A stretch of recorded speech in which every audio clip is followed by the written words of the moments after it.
Selamat pagi buat kita semua, lebih khusus bagi anak-anak yang saat ini masih duduk di kelas 5 SD. Pada kesempatan ini, kita akan belajar mata pelajaran IPA tentang fotosintesis. Nah, apa itu fotosintesis? Tumbuhan tidak makan seperti halnya manusia dan hewan. Tumbuhan mampu membuat makanannya sendiri melalui proses fotosintesis. Sehingga fotosintesis adalah suatu proses pembuatan makanan oleh tumbuhan dengan menggunakan cahaya matahari, air, dan karbon dioksida. Tumbuhan memiliki klorofil sehingga mampu melakukan fotosintesis. Demikian reaksi fotosintesis sebagai berikut. Air yang berasal dari dalam tanah ditambah karbon dioksida udara kotor yang dilepaskan dari manusia saat bernafas dan hewan, dia menghasilkan karbonhidrat dan oksigen yang dikeluarkan oleh daun juga kembali kepada manusia dan hewan yang membutuhkan pada saat bernafas. Yang berikut, bagaimana peran tumbuhan pada manusia dan hewan? Ya, peran tumbuhan pada hewan dan manusia bisa mulai dari akar, batang, daun, bunga, buah, dan biji.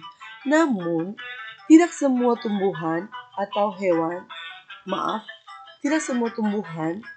dapat dimakan akarnya, tidak semua tumbuhan dapat dimakan batangnya, tidak semua tumbuhan dapat dimakan daun dan bunga, begitu juga tidak semua tumbuhan dapat dimakan buah dan bijinya. Nah, ada tumbuhan-tumbuhan tertentu saja yang dapat dimakan akarnya, contohnya wortel, ubi, singkong, dan bengkoang. Kemudian kalau batang, hanya pada kentang, ubi risum pada jahe dan lengkuas, batang pada tebu dan sagu.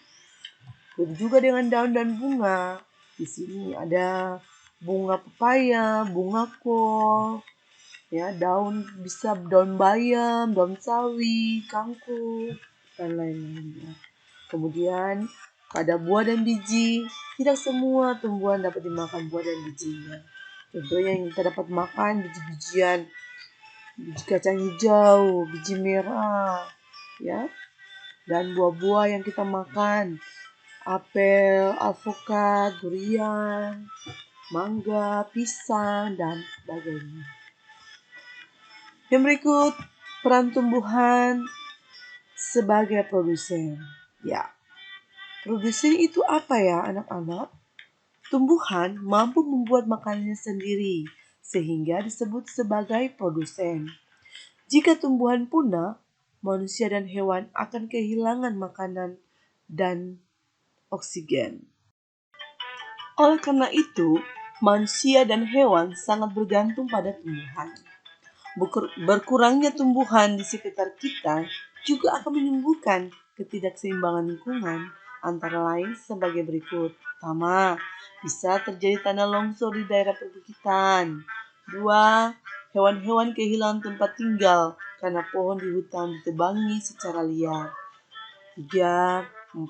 Maksudnya, suhu di bumi semakin meningkat akibat banyaknya gas karbon dioksida di udara. Tumbuhan menggunakan karbon dioksida untuk fotosintesis. Jika tumbuhan berkurang, jumlah karbon dioksida akan berkurang juga. Nah, demikian penjelasan Ibu kali ini tentang fotosintesis. Perkenalkan, nama Ibu Vera Tamtelahitu pada instansi SD Negeri 74 Ambon, tepatnya guru kelas 5. Terima kasih, sampai jumpa di lain kesempatan.